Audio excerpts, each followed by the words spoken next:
I want to start with a small story about my dad. Now, my dad was diagnosed with type 2 diabetes when he was 28 years old. He was very, very young, and at that time, in the late 70s and the early 80s, you really didn't understand, or you really didn't have that. There was no resources or diabetes educators, for that matter, to educate him on how to manage his diabetes journey. So my parents believe in more natural remedies than they do pharmaceutical medications, which is also okay, just as long as it manages your blood sugar. So now for years and years and years, my mom made these concoctions and potions and powders and all these different things for my dad. And my poor dad, he actually drank and ate all of those things that she actually made for him, thinking that it's going to make a huge difference in his blood sugar. It's going to make the diabetes go away.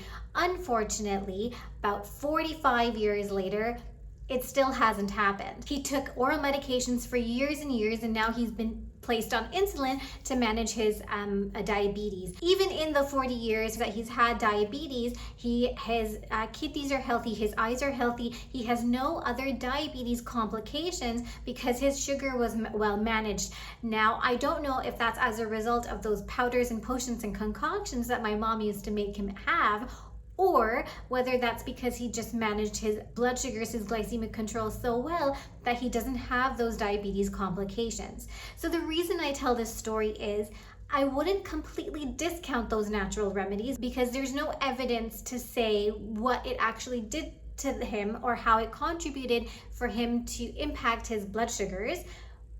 But at the same time, I will recommend, if your doctor has given you some oral medications to take for your diabetes control, for your glycemic control, please take it. Also do other natural remedies, but make sure it's cleared by your physician, and also take those oral medications that your doctor has prescribed you.